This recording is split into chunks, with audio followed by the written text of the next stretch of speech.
Hari Om.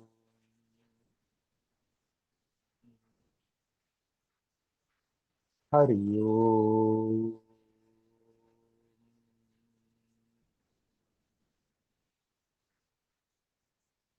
Hari Om.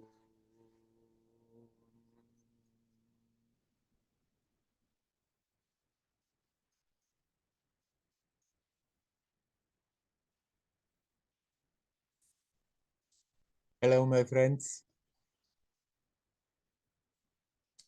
We're still having the construction going on, so maybe we hear sometimes some drilling here. Hope they are doing it not too much.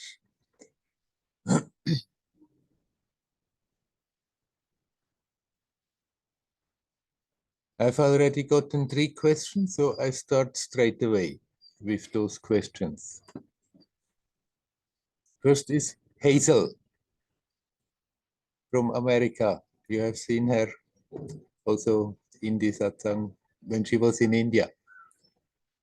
Now she has been in America for some time, and somehow it got to her and she felt very heavy. Everything was very heavy. And now she wrote me, slowly she's getting out of it and feeling lighter again, and the practice is getting better. But she feels like she is sitting on the fence, wanting to plunge into that lightness, into the current of truth. And yet there is always that tendency to slip back in that murk, in that heaviness that wants to pull the mood and the inspiration into rather a dark place. What to do? On one hand, she is aware she cannot just force it, push it to be in that light place. This in itself becomes heavy again. Now, what to do in this situation, Hazel, is to just be vigilant.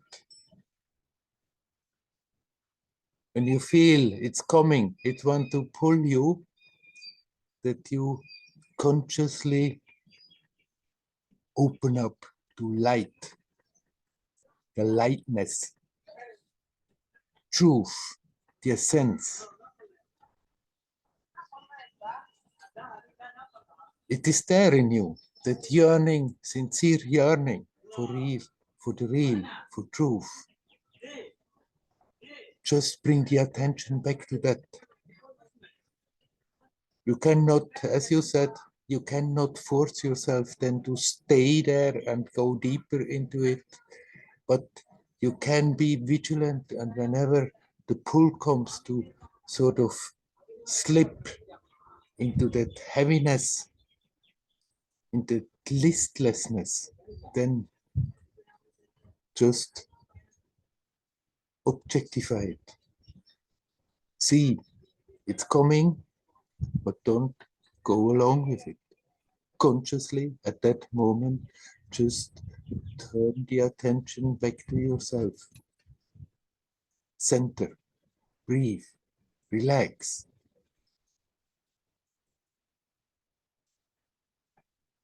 Open up to that real, sincere yearning for truth. And then it won't have the power to pull you back. How much you can steadily stay in it, that is not really in the power of your decision.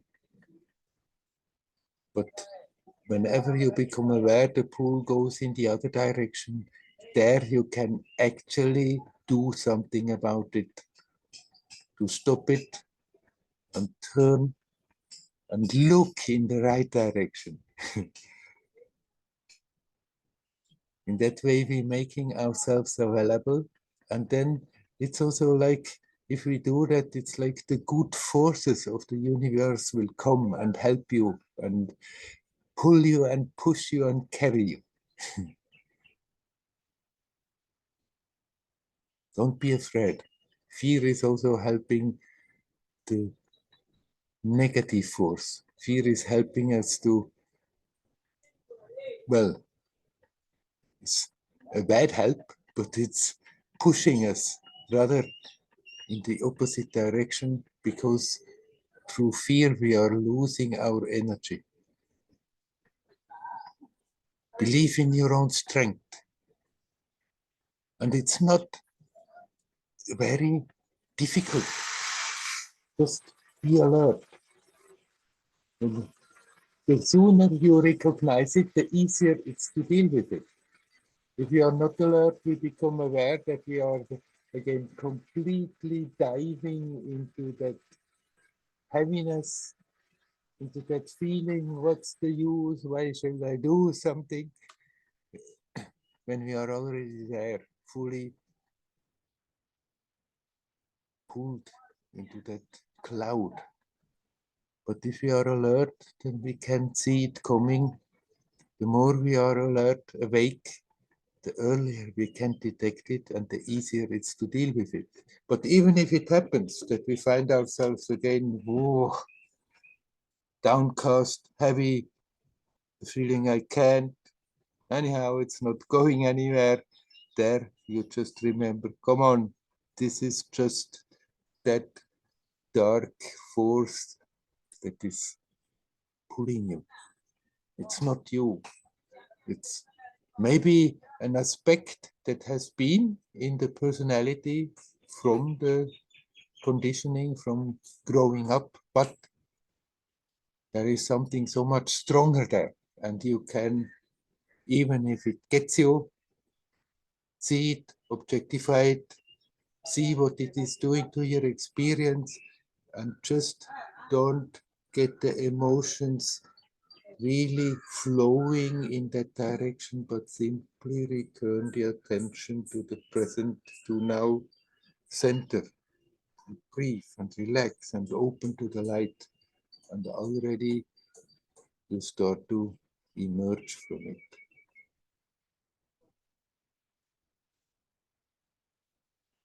In a way, people are always a bit on that fence that you are mentioning. There's always that possibility to be pulled back into that.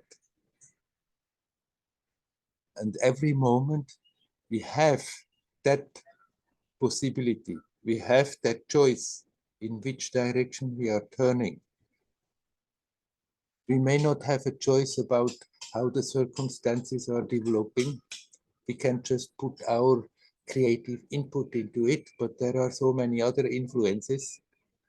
We may not have a choice how successful we are in our attempt right now, but we have that possibility to attempt to turn the attention in the right direction. And then remind ourselves, when we become aware that the attention is slipping away, bring it back. And if we do that, no matter where you are, you said it was easier in India, okay, but now you are where you are, so you have to accept the circumstances as they are and deal with it, and wherever you are, you can connect with truth. It's not there is truth here and there is no truth there. It's the same. It's the same that makes you breathe. It's the same that makes you think. It's the same that makes it possible to perceive, to be alive. And you can always access that. Just go ahead with courage and ever-growing self-confidence. I wish you well. Hari Om, Hari Om.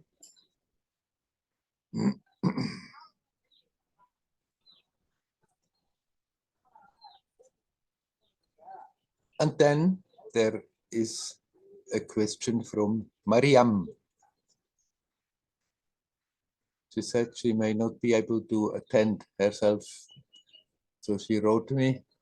Recently she was in Croatia on an island, having a very intense week with a lot of special rhythmic dancing to open up, and there was a great opening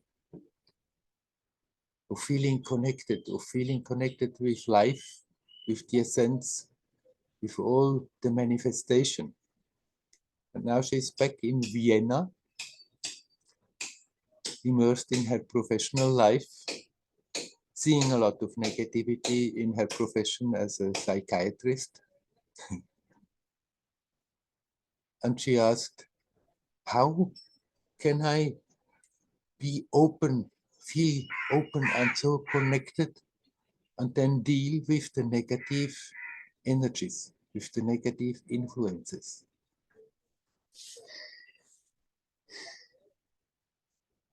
Of course, the tendency is then rather to, when we feel a negative influence, rather to shut down, to put a barrier and disconnect. But of course, this is only just a very momentary solution. It doesn't help. For a moment, sometimes it may be okay to create a shield.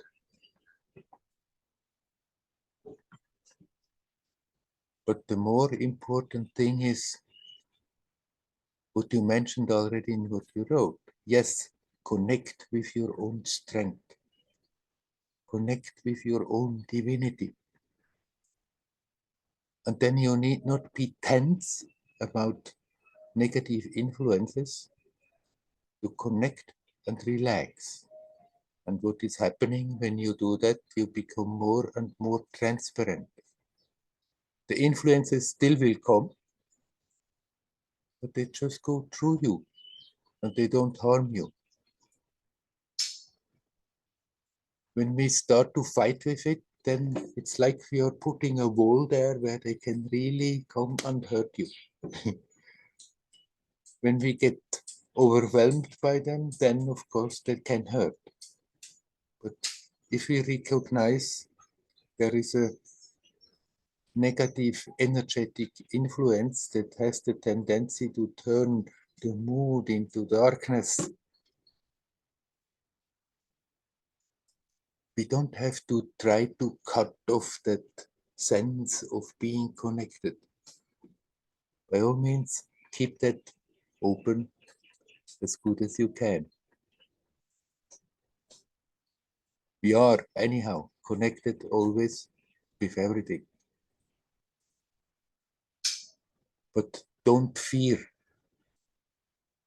those influences. When they come, you see them coming. Instead of getting into a struggle with them, you bring the attention back to yourself. Be consciously alive now. Increase the strength of the manifestation of your own being. And then you can more and more, even in tense situations, even when there is really something not nice going on around, you can just remain centered and relaxed, and it goes right through you. And even if little things are sticking around,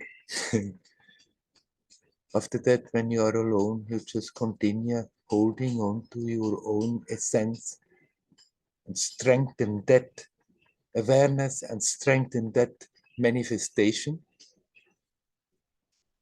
And then whatever has been lingering still from the encounters is simply disappearing. It doesn't leave a trace.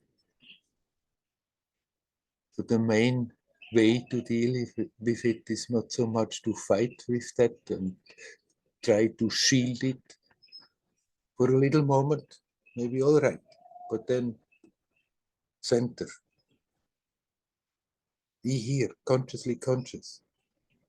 Feel the body sensations, what it is doing, feel the energies, but still center and relax. And the more you can relax in that situation, the more it simply passes by and doesn't leave a trace, like a puff of air.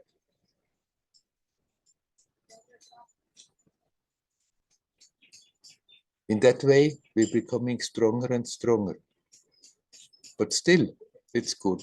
It's good for everybody if the possibility is there to have always quite some time when one can be alone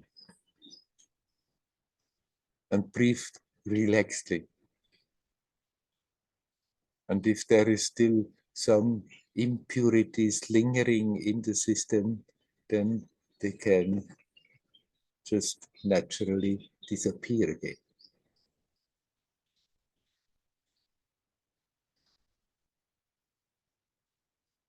If it happens that after being some time back and again in the usual day-to-day life, that you don't feel that enthusiastic connection so clearly as you have felt when you just came back after that intense week, don't get disheartened. Just courageously go on and you become stronger and stronger, and it becomes also more grounded, will become more intense and unfold naturally, steadily. Just go ahead with courage and self-confidence. Okay, I leave this. Hariom. And then I have a question from Maria. She just would like me to talk a bit more about mantra japa.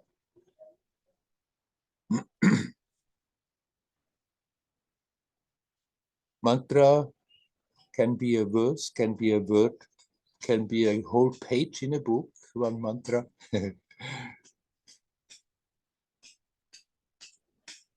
Usually it's ancient language with a profound meaning. And through repeating that mantra, we can also connect with the essence, with the divinity.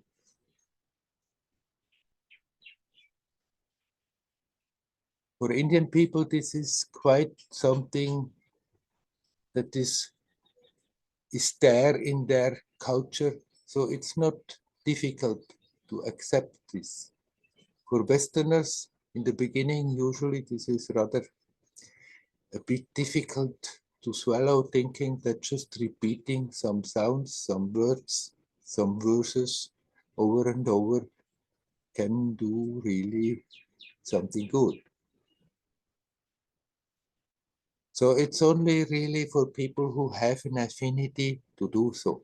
But if that affinity is there, if there is a resonance in the heart, practicing mantra japa, it can be very, very helpful and very, very powerful and very purifying. Through consciously repeating the mantra, one is definitely connecting with the source, with the essence of existence. It can be the mantra of a deity, or it can be a very abstract Advaitic mantra. It doesn't really matter. It's more, what matters is whether the mantra is being repeated with the heart involved. The tendency is, if we're doing a lot of mantra, that it becomes a bit mechanical, because once the current is on, then one can start to mechanically repeat it, and in spite of repeating the mantra, the thoughts start to flow again and can go all over the place. So if we become aware of that, then just don't get interested in the thoughts, don't fight with the thoughts, simply return the attention to the essence, to the mantra, and consciously repeat your mantra. One can do mantra in different ways. One can do mantra more as a devotee, just with love, opening up to divinity. Or one can do mantra more as a jnana, approach. Simply, strictly observe the consciousness, observe the sound, observe the silence, observe the sound, and become more aware of that which is making it possible to do the mantra, to be aware of the sound, to be aware of the silence. Or you can do mantra more in a yogic way, that while doing the mantra you are aware there is always like a wave of energy produced with the mantra. And be aware of the energy, be aware how it is in your psychophysical manifestation helping to balance out the energies, to open up knots where the energy is not flowing properly. You can do it in any of those ways or in any combination of those ways, as one feels most natural how to deal with the mantra. If mantra is done with heart, with devotion, with conviction, it's a very powerful help. We don't have to produce reality by doing one mantra japa, like all the other sadhanas, like all the efforts. It's one way to remove the obstacles to be in our own natural state. And as you wrote that you have recently developed again much more a taste for mantra, if you feel naturally like this, then by all means open up to it and use the mantra. One can also do differently, that one has just a particular practice, a particular time in one's practice time that I'm doing now for that much time, that mantra, and then rather do again other things. Or some people who have made it their main approach, they have a mantra and repeat it more and more until it is most of the time there. Both is okay. One can do mantra for some time and then leave it again and do something else. I personally was never a full-time mantra practitioner, but I had a mantra since the beginning when I came to Amma, and it was always accompanying me whenever in my usual practice I got too tired and I got feeling, I can't anymore. It was very helpful. Then just come back for some time, pick up the mantra, relax, and repeat the mantra. It's very possible to do it in that way also. One doesn't have to commit and do only mantra. Nisargadatta Maharaj, who was teaching pure Advaita,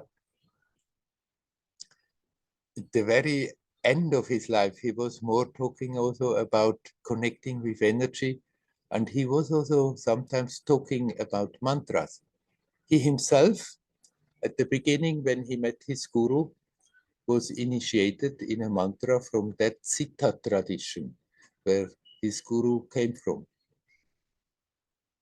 And very quickly he had effects and quite some experiences. And although after that, he rather did not much give attention to his mantra, he kept a great respect for mantra japa. He said, well, if anyone really is capable of sincerely holding on to the mantra, repeating the mantra, then anyone can reach reality. He went even that far to say, even if a donkey would learn to repeat the mantra and do it all the time, he could also get realization. It was his joking way of indicating a great truth. I remember having read long ago about Sri Ramakrishna's wife, when she was alone there. She was then the Sri Ramakrishna's widow, and by all the disciples of Sri Ramakrishna, she was very much respected, venerated. They would always come and visit her and sit with her. And one of Ramakrishna's disciple came to her and said, "Here, I was there with the Advaita teacher, and he told me with mantra japa, we can never get self-realization." And Charada Devi simply smiled and said, "This man is certainly himself not an enlightened being.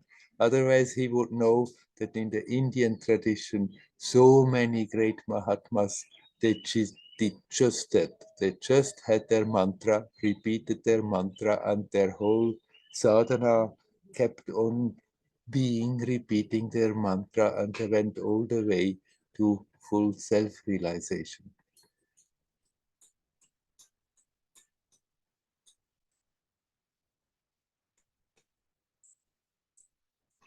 If you feel like doing more mantra, getting deeper into it, then it is the time to do so, and it is a very helpful, powerful practice.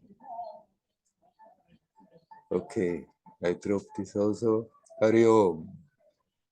I've seen in the beginning your name that you are here actually. If you want to add something to it, you are welcome. Hello, Maria. Hello, Hari Om. Hari Om. Thank you so much, Werner. It gives me a really good overview and more motivation. I hadn't considered, the different ways in which you were talking about practicing it. Mm-hmm. The mantra, sometimes it's true that feels devotional, but that's not all the time at all. Yeah. I mean, the big challenge is going from mechanical to feeling. Right. Because, when the mind is on, right. As soon as you become aware, the mantra goes on, but my mind wanders again nowhere, anywhere else. Then that moment you just drop the interest in the thoughts and focus on the mantra, and there you're right back. Yeah. This thing about the translation, as I mentioned to you too, is where I feel like my interest kind of has developed into, okay, what am I chanting actually? Mm-hmm. Because I have no doubt that chanting it itself is powerful, but one part of myself also at times would like to know. Sure, nothing wrong. And, yeah. And then the translation, and then sometimes when I read translation, it's like, oh yeah, of course, yeah, that's why. I mean, I have no doubt that in our practice, the practice that I'm doing, shaking, is core. Our teacher has given us one of the core mantras, and we sing the Gayatri mantra as well, and a couple of other more, but there is a core mantra we have. And I've had phenomenal experiences with this mantra. Some of them, probably the biggest one was during the night. It felt like an astral experience where I felt myself, I was the mantra. Yeah. And I was traveling at full speed throughout the universe. It was amazing. Right. And so there are, those experiences that are so profound that keep me going when it comes to these mechanical times when it's a struggle, because it's a real struggle. And I had another meditation where, because it's not just my teacher himself when he was in the physical saying it, I had a meditation where I was asking for how to increase my fire, because I feel that when I'm shaking and the fire is strong, then the negativity goes, the negative patterns don't appear. And so I was asking, how can I get more fire? Because when I do it in the group, it's easier, much easier. But when I am on my own doing it, it's less. And the answers came one step at a time, very clearly. And then it was, so how do I get the fire? And then it was with we use the word electric in Yeah. shaking. Electric is when you feel the kundalini full on. So it was more electric. I said, so how do I get more electric? And the next question was, how do I get more electric? And then the answer was with more love. Mm. And then the next question was, how do I get more love? How do I get more love? And then the answer was the mantra. Mm. So the final answer in that meditation was the mantra is what guides you to the fire through these stages. And I have no doubt about, some meditations are, you don't know. Yeah. But this one was crystal clear. Yeah. And so I feel I not just got the message directly from my teacher, but also through a very deep state in meditation. And so I feel very motivated. And yeah, the overview that you gave today helped me a lot to see that I can tackle it from different also perspectives. The one that you mentioned about observing the changes, the energy, is a really good one yeah. Very good. So thank you. You're welcome. That's another mantra. Wish you well with it. Thank you, Werner. Hari Om. Hari Om. Hari Om.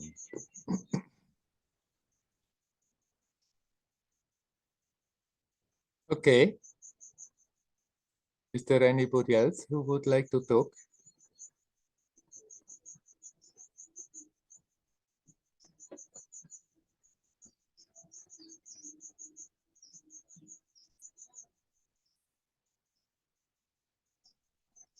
Hi.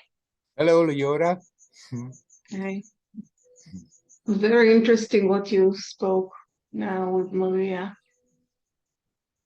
I wonder about miracles. Also, I've been this week. I've been wondering this what you say pure energy, pure concentration. Is it pure concentration Pure and pure consciousness. love? Pure consciousness. Yes. Yeah, I thought yeah, pure consciousness and pure. And I spoke about pollution. Energetical pollution, like verbal pollution. I spoke with myself. Yeah. And also you mentioned something about attention today when you spoke about one of the questions that you received. It became so clear to me this week, something about shifting the attention.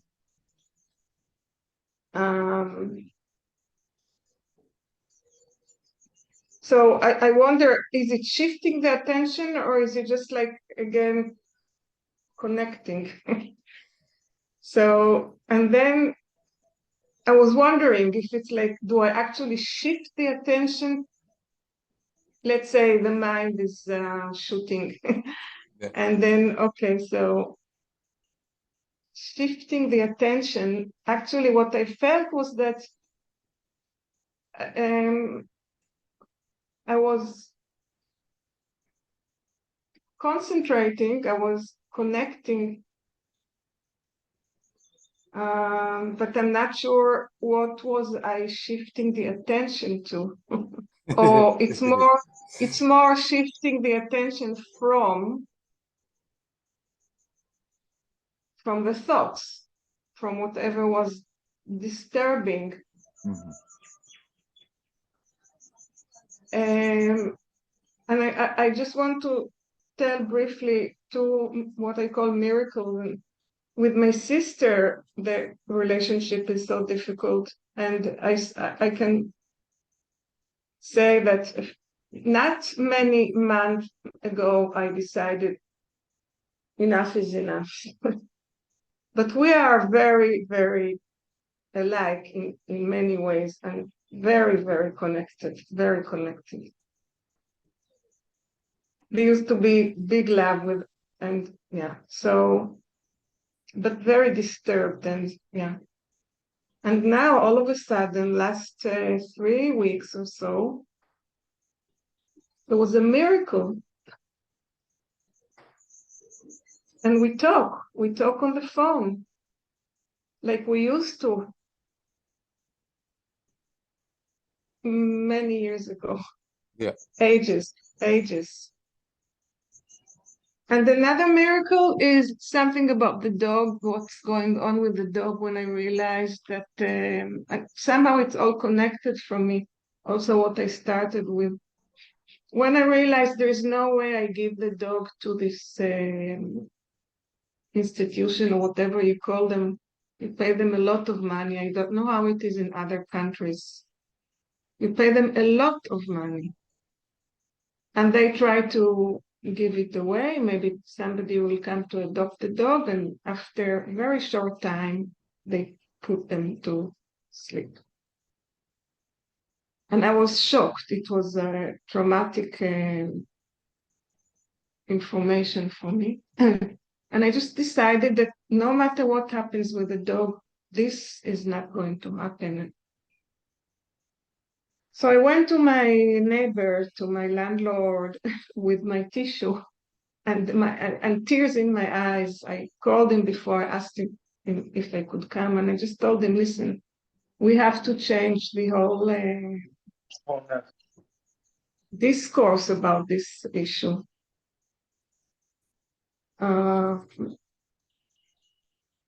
Because we can't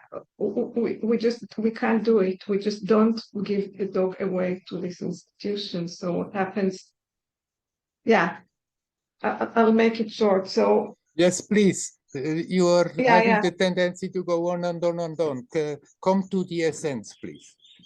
Okay, so the essence is that I actually represented my sensitivity about it and how sad and impossible it was. I cried and all that. And that also created a miracle. It's not that there's a decision yet, but I see how he relates to me now and to the whole issue. And I see that there was a miracle there. Great. So yeah. And you want me to talk about it because there are different things that you touched, or you just wanted to share this with us? I wanted, yeah, maybe you can, for me, it's not so different. So I don't know. It's the process that I'm going through, and then how it affects my relationships with people and the world around. And you have recognized recently that suddenly things that seem to be very difficult became easier. No. No. Some things are still very difficult. But as you said before, no traces left. Yeah. So it's difficult, but then it keeps changes. Like, I'm coming to the beginning of all what you were saying now. Then you said, is it shifting or is it connecting?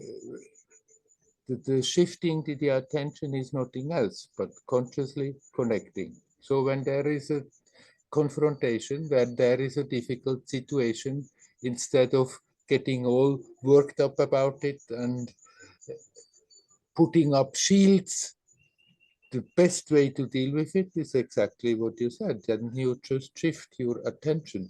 You connect with yourself and deal with all the circumstances from that situation, and then things work out much easier. It's not a guarantee that they always work out, but definitely we are putting then a current into manifestation that has the tendency to smooth out difficulties and even change the mind of people who were having rather averse ideas.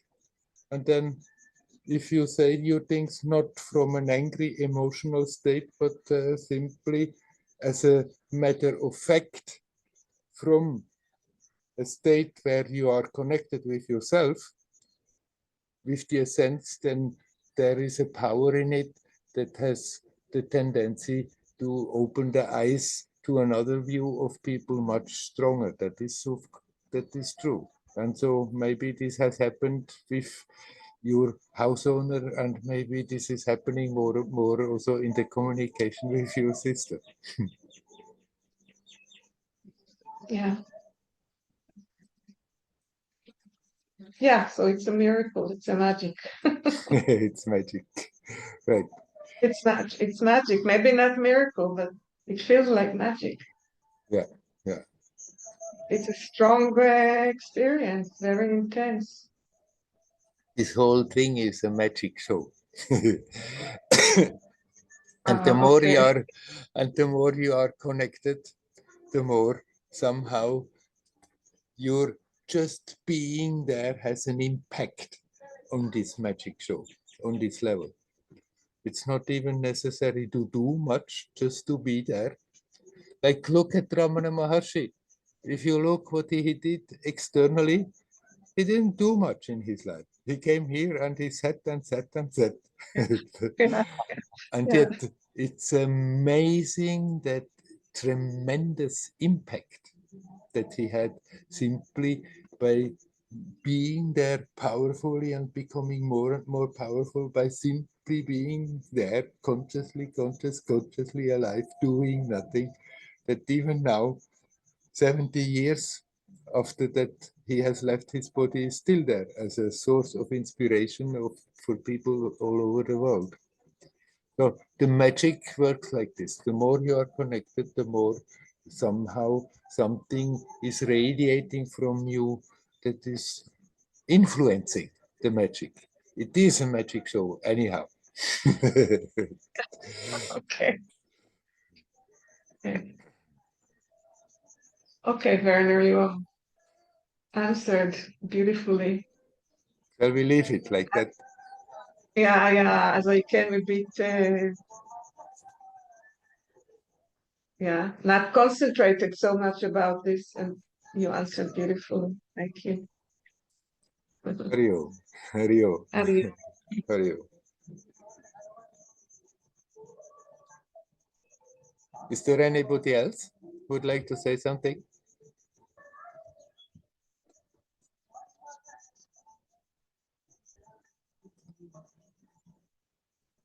Hello, Werner. Hello, Vikas. Am I audible? Yes, I see you are in a car, Yeah, huh? hi. Hi. Yes, I have to do a lot of work. I I don't have much time. So, I see. Werner, I am in a very uh, basic level of doing my mantra jap. Previously, when I was in Mumbai, I used to get a lot of support. Like I used to get flour, food, so that I can give it to the God and then my sadhana. But right now, I don't have anything like. So it's my basic bachelor life. So I don't have food. I don't have flowers. So I just do my and I just light my lamp and then do the chanting. So sometimes I sleep off, and then I wake up and then again I do. Now I see that things are opening up in me, and I feel a lot of magic happening around me, and suddenly I feel that good things are happening. My question is little personal. It is like how important is retention of seed. It is everywhere I hear that it is very important to grow spiritually, to retain your seed. That is, if and put some light on that. Yeah. In some school, they are very, very intense about it, that you should be celibate if you want to get somewhere in your spiritual life. Others are less intense about it. Now, of course, the seeds, the sperms, that it's a bit a special matter because it's like from the essence of the food, but it's vastly exaggerated. how important it is.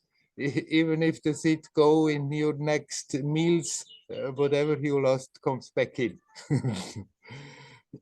The reason why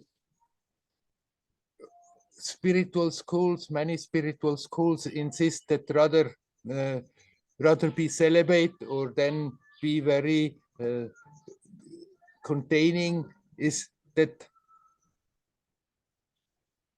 it's not simply the physical thing, but if one is engaging strongly in sexual relationship, it's very emotional, and the tendency is that the mind is often that very much attached to that and is thinking about it, and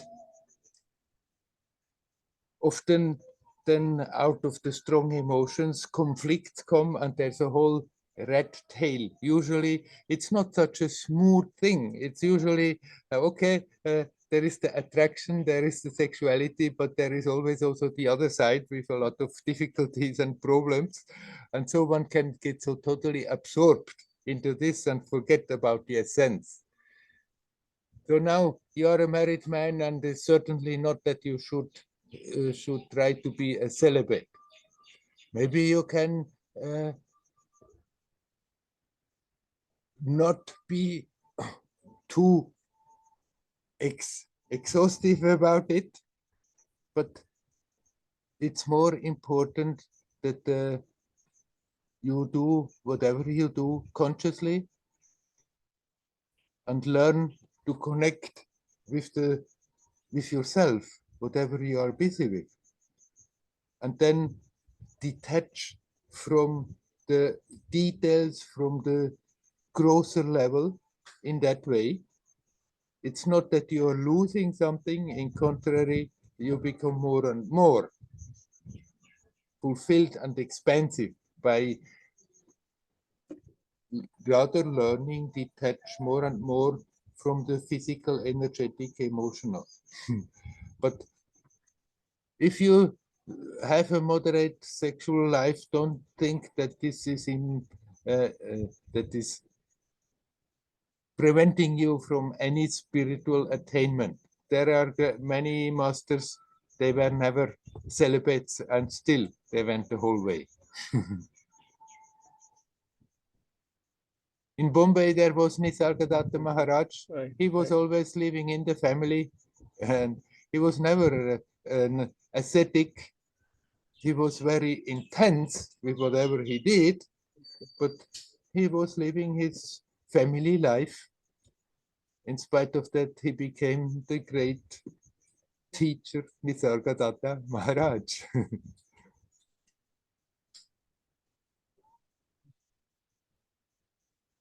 just, Right. Thank you. just, Thank you so much. just let's not in anything be aware of just great attachment, and being not too indulgent helps to be aware when the attachment is strong, and that we can sort of loosen that up, and then that helps us to be more expansive. As soon as attachment is there, that is always like restricting our consciousness. And if we learn to be more and more detached, it's not that you're losing anything of the beauty of it. In contrary, it becomes more expensive. Right, right. So Thank be you. natural. Okay. Okay, Hari Om. Okay. Hari Om. And with the mantra, you do the mantra as you do it. So it's not important. Like now, you are in Kerala now, huh? Are you in Kerala now? Yes, yes. Yes. And you have not yet established. Yeah, I am in Kochi. Yeah, you have not yet established a home like you My had home it in and So never mind about all the ceremonies that you have done there and cannot do. It's what you do in your heart that counts, huh? Okay, okay. I'll do that. I'll do that. Thank you.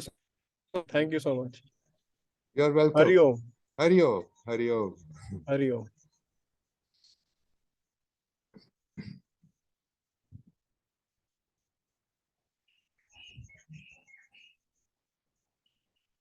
Would anybody else like to come in, say something?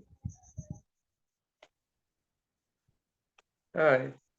Hello, Andreas. Oh my. Okay, so now it's better. Yes.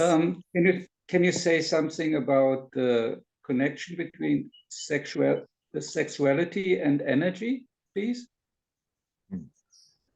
Of course, in the sexuality, there is a lot of energy involved. It's the strongest force in the body, the sexual energy. That's why it's driving everybody crazy.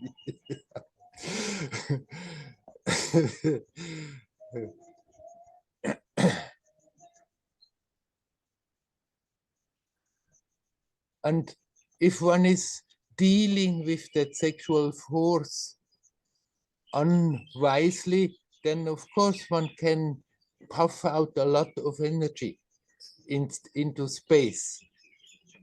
But if we learn to be conscious, learn to consciously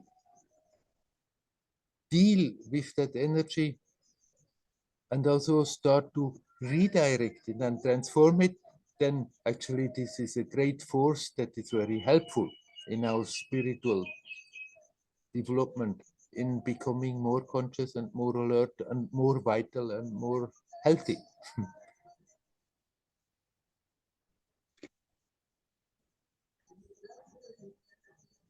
As I said, there are traditions, and for them it's clear.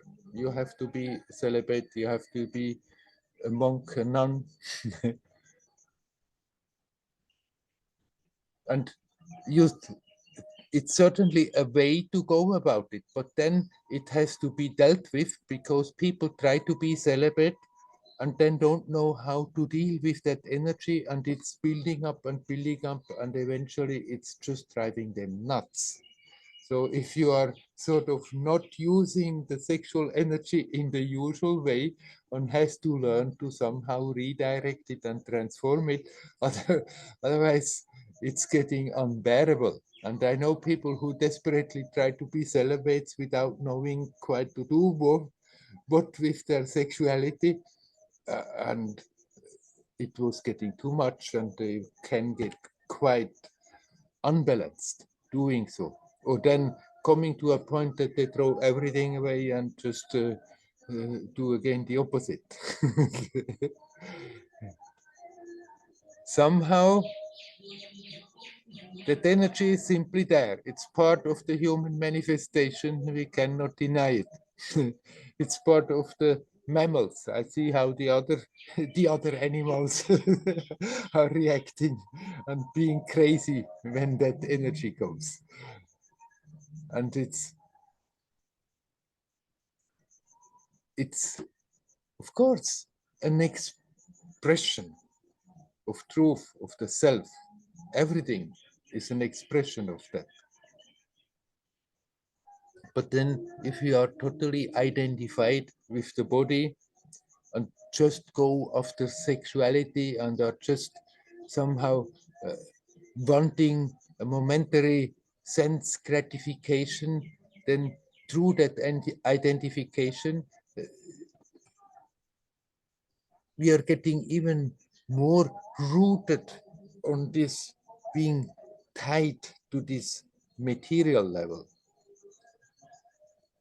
So it's good to be aware and maybe to be moderate about sexuality, and then be aware that, well, the energy comes and builds up, and somehow one can learn to do something it either directly, there are practices to directly do something, or simply by consciously practicing, then that energy automatically is being sublimated. What are these practices to redirect it or to use it? I mean, there are yogic practices that really go directly to work with the sexuality, to consciously learn, instead of that it's just going down in the body and creating restlessness, that you invoke the sexual energy at the bottom part of your body and learn to let it flow up in the body until it reaches the head and then distributes, and instead of creating restlessness, bring a lot of peace and strength with them. But it's not an easy thing to do. It's rather that somebody should do that under the supervision of a teacher who knows about it, because otherwise it can get out of control. But just already simply practicing is transforming that energy. Any practice, any sincere, concentrated practice is actually that using that energy that otherwise simply builds up and becomes unbearable by redirecting the flow of energy in the body in a more expansive way. Yeah, for me, it feels like if I don't have sexuality for a longer time, it feels like my meditation is getting more blissful in a way, or more light. But if it's too long, then I get uptight. Right, right. So you Yeah. find your way, what is good for you. That not necessarily give way to every whim of the mind, but also not somehow torture you and grind your teeth and be natural about it. And then I know people who try to be celibate and then try to not not transform it, not redirect it, but just to hold it and in a way suppress it. And instead of then being freer from sexuality, at the end they could think of nothing else but sexuality. And it would have been better, they would have had a moderate sexual life, and then they would, okay, then a little energy goes, but then they are capable of doing again something else with their consciousness, with their energy, than simply struggling with that energy. So it's good to be natural about it. Okay. Right. And everybody finds for themselves what is natural. It's good to be alert, like with everything. Let's be alert and observe. And if you are honest with ourselves, we find our way. Thank you very much. You are welcome.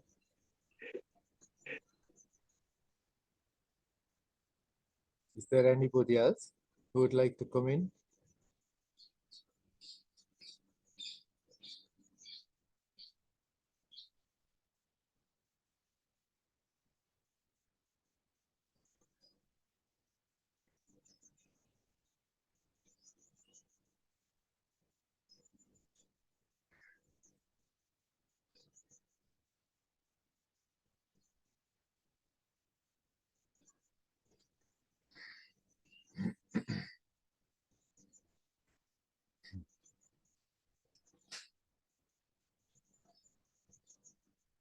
This subject has been troubling sadhaks since time immemorial. And there were very opposite ideas about it. Now in the West, people talk about tantra and usually think only of sexuality. But actually tantra means to learn to include the manifestation, include all the energies. And this is in all aspects of the life. It's connected with doing rituals, learning to be aware of the energy that is underneath the flow of all that is happening. And then sexuality is basically something that then comes also to it. But the tantric is, the sincere traditional tantric is preparing himself, herself by learning to see what is happening, to feel what is happening as an energetic manifestation, and include everything, not like the Advaitin, it's rather notice, notice, notice, there is not the self, notice, notice. For the Tantric, it's also, yes, this also. Yes, this is also an expression of that same divinity. So let's include it in harmony and learning to deal with everything harmonious, and eventually also sexuality. And then sexuality is not an obstacle, but can be used as a spiritual practice if it is done very consciously in the proper way, being energetically aware. But this is not a simple thing. Now in the West, people talk about tantra and simply it's basically they're talking about orgies. And that's not what tantra is about. It's, of course, if people go like that in tantric retreats over a weekend, then of course they exhaust a lot of energy and come quite relaxed out of it, but it's not somehow resolving how to deal with that energy, that one is not more getting restless about it.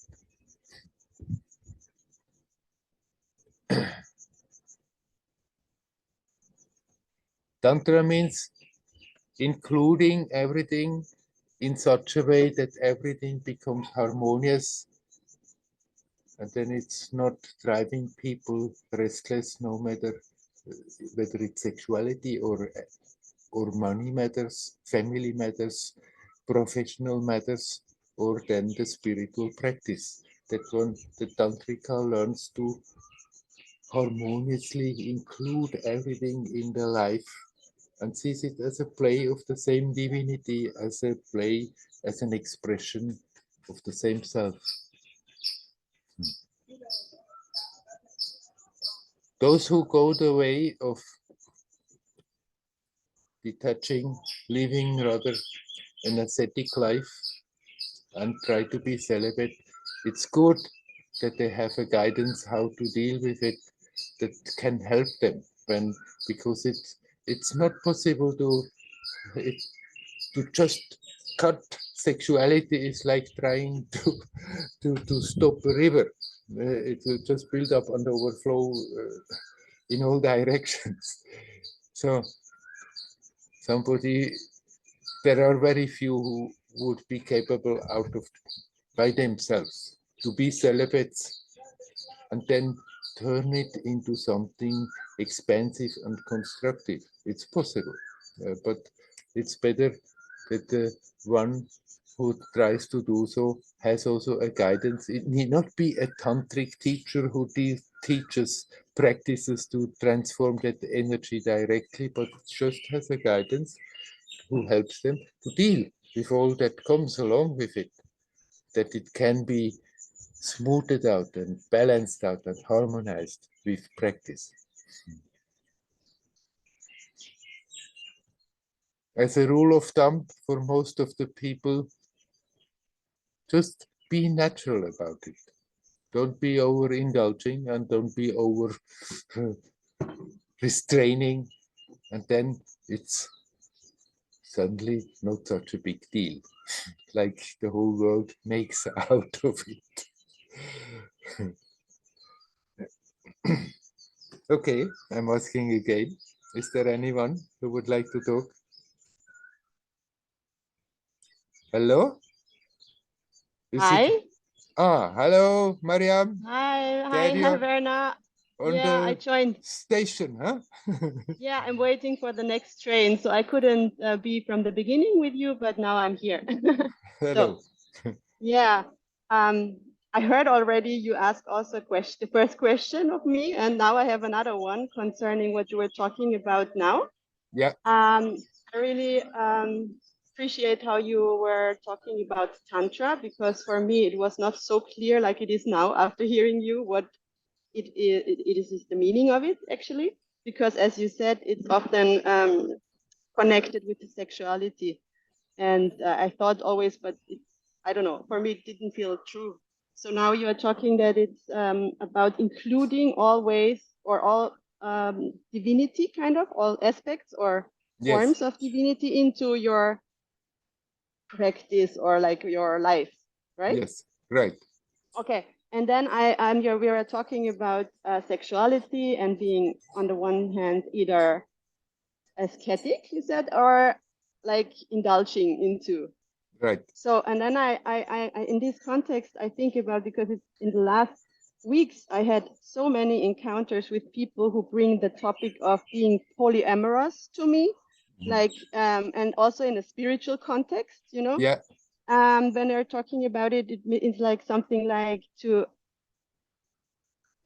freedom of someone has to be, and the needs of someone needs to be respected, and so it's important to let everyone like be detached in a way, you know, yeah, but also like it felt like they are bringing to me that I should think about I don't know, trying to have these kind of relationships, and for me it just don't feel so right. I don't know, it just, because I feel like I want to ask you now what you think about that in the spiritual context, and also in the aspect of the sacredness of sexuality or life or divinity.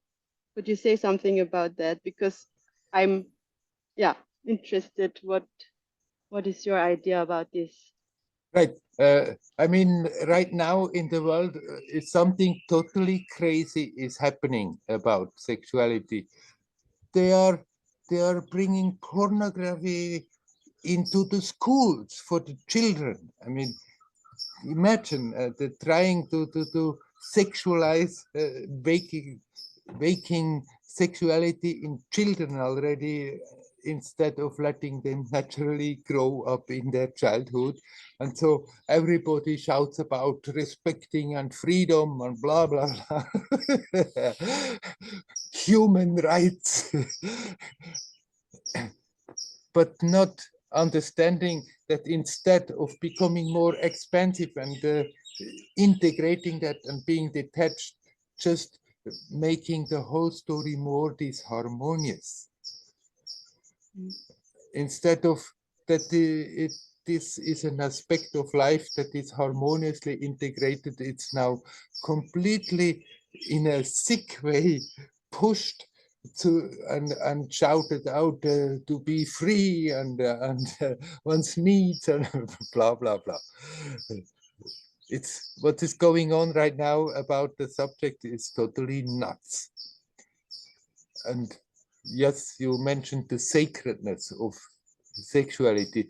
To say every energy is sacred. It's an expression of that divinity. And if we are seeing sexuality in that way, then also we learn to naturally integrate it in our life and express it simply when we feel that way, and not just because people say you have to leave this and blah blah. So you are very well advised to listen to your heart and leave that as you feel from your heart it is right, and not what everybody comes and tells you about it, that you start to get out and think maybe there's something wrong with me. Ah, Right. yeah, no, I don't. That's good. Yeah, it's just empowering me more. But I was telling people that just doesn't feel right for me, or I mean, my heart tells me no, I don't. It's not what my heart needs or wants, or this is not my path, I think. Yeah. But for me at the moment, everything is really, I can feel the sacredness and the divinity. So yeah, it's everything is needs to be respected, and yeah. And so I try to respect myself also and what my heart tells me. But as Right. it was really interesting how many people came to me, and on every side it was like polyamorous and trauma in my psychoanalytical, you know, training, and then the friends around me, yes, it's the new time that is arising and we will all live in communities and have polyamorous. And I'm like, okay, that's your idea. For me, I don't know. not, I cannot feel it now. Mhm. Right. Yeah. If they want to do so, let them do so, huh? Yeah, yeah. Right. Yeah, they try to entangle me somehow because Yeah. but I'm like, Yeah, I and said, no, thank you. you are very right to be strong and follow that which you feel is right, not out of some moral reason, but simply what you feel right from your heart. Yeah, yeah, that's what I try because I don't judge them. It's okay if that's their path. It's like you always say to us, yeah, everyone has his or her own path, maybe to the same way. But yeah, thank you. It Nice. has been very much tried already in the 60s. There came that wave of sexual liberation, sexual freedom. There were all these communities, and it was so very much advised and to everybody with everybody and be liberal about sexuality. Simply people found out their emotional problems that came usually along with sexuality didn't reduce, in contrary, it was it was usually creating more trouble. It was thought of it's being a solution, then there is not jealousy and there is the sense of freedom, but the emotional level of people was not that they were mature. It's just and the usual human reactions were there, and instead it was certainly not the solution to somehow get rid of all the emotional problems that usually came along with sexuality, that then they are not there. In contrary, they were very strongly still there, and there was a lot of fun, and slowly it passed again, that thing, the trying to desperately be free in that way.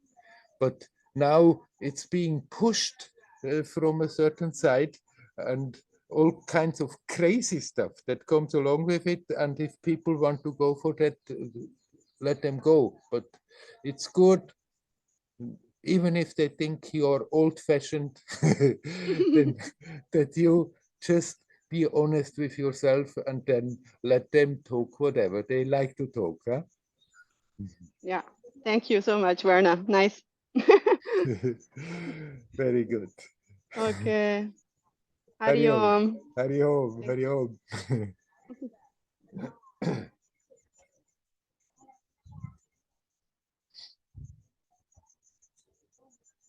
Is there anybody else who would like to talk?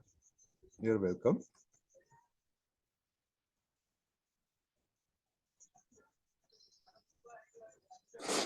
Hello, Werner. Hello, Dayal.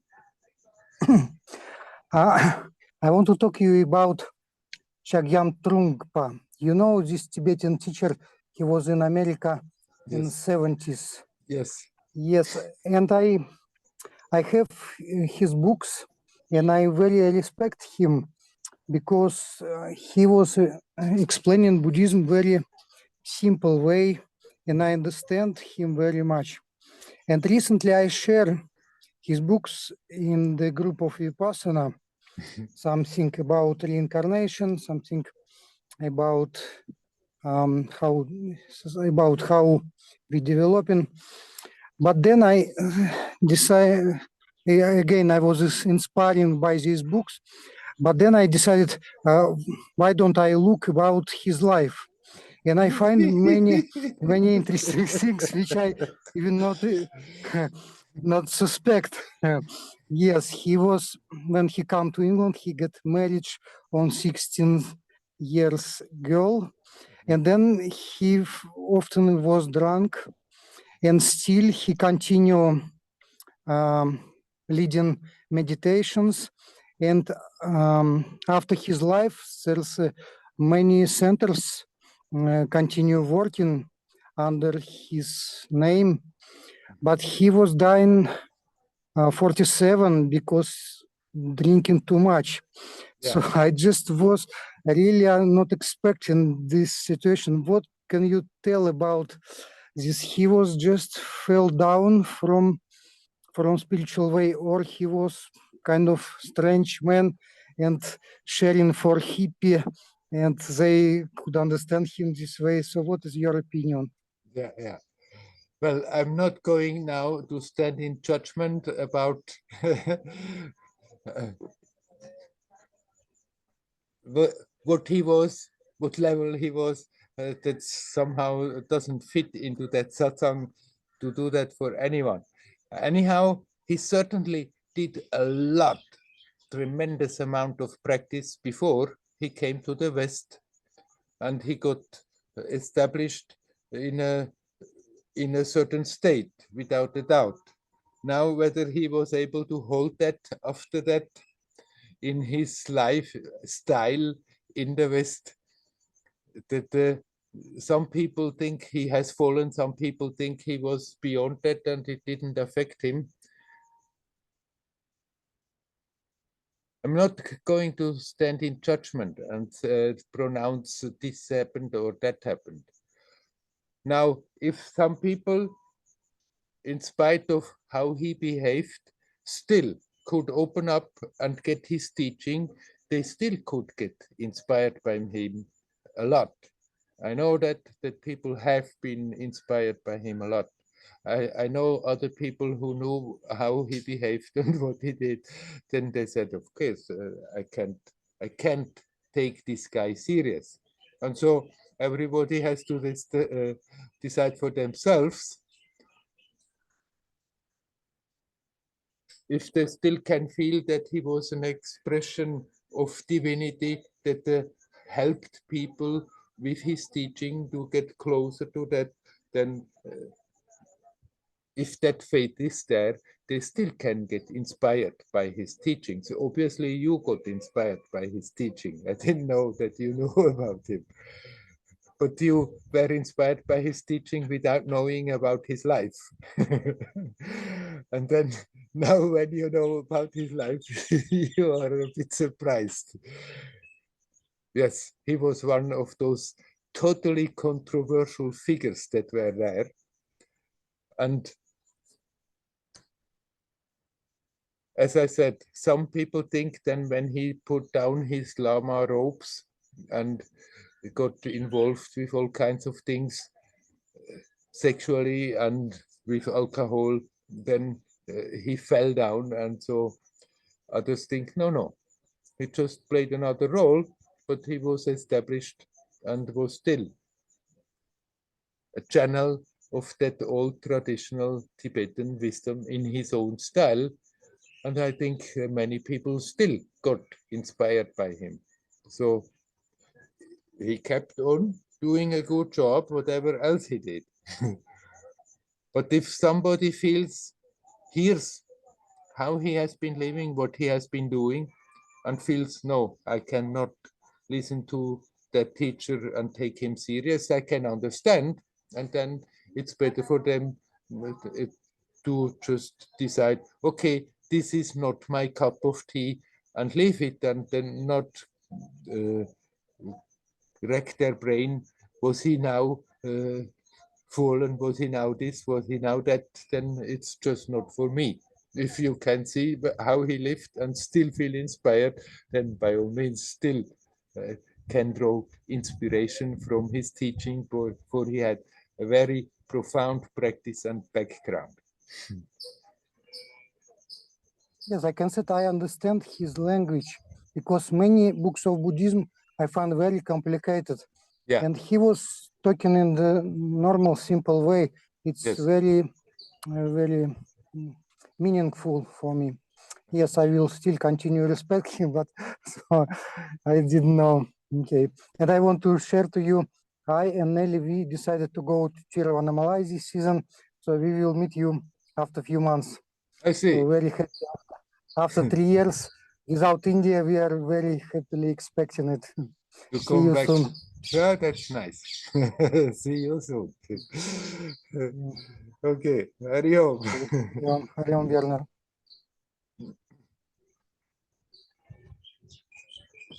If you want to, there's a little more time. If anybody would like to come in, can do so.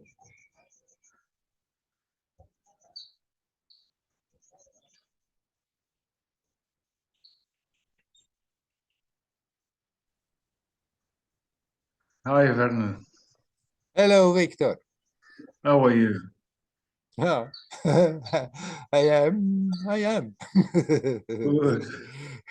Nice to be here again. It's interesting that he brought up Chogyam Trungpa, because I've been reading a lot of Chogyam Trungpa. And I already knew about Chogyam Trungpa. Yeah, And I'm reading the Crazy Wisdom book at the moment, actually. yeah, Through his simplicity, I have found a lot of great inspiration and cleared the way so easily for me, I feel, in terms of not being confused about the state of being aware in the present moment yeah, without any conflicting ideas.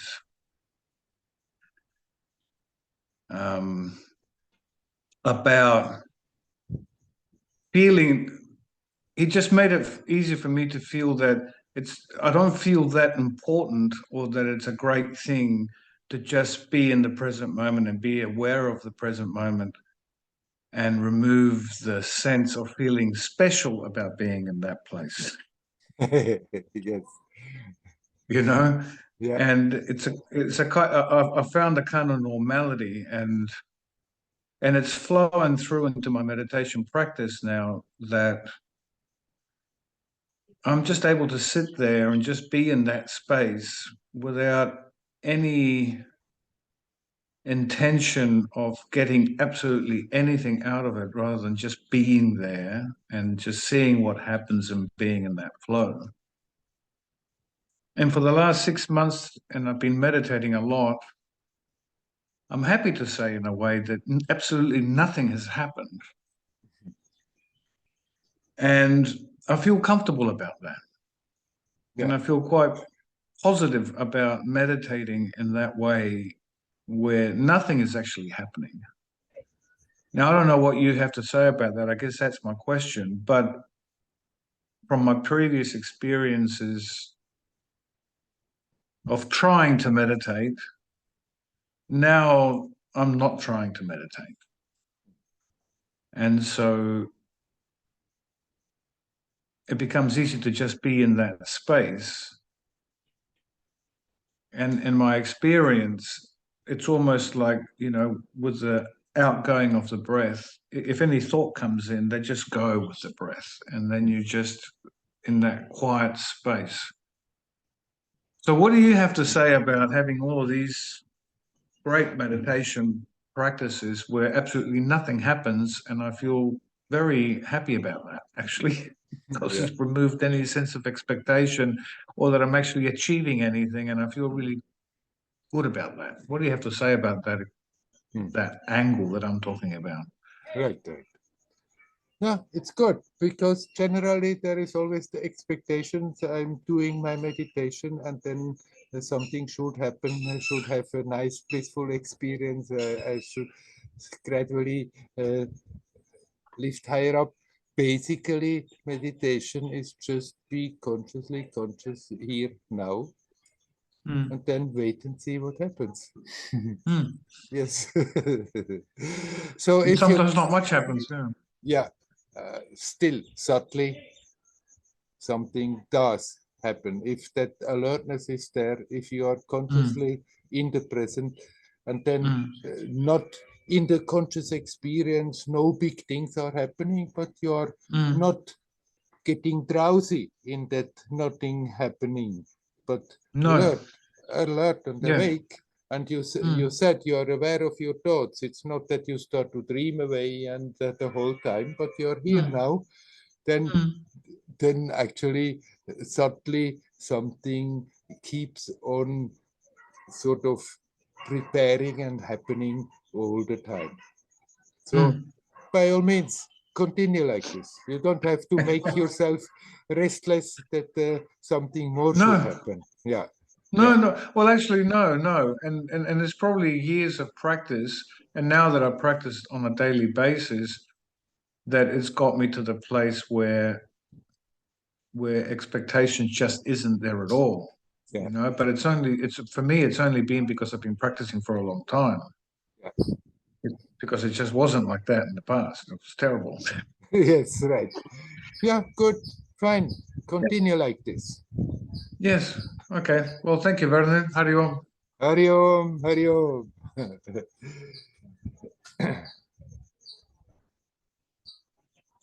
Okay, then let's conclude the satsang for today like this.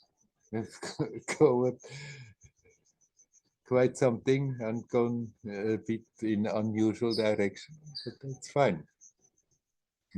Wish you all well. Hari Om. Hari Om. Hari Om.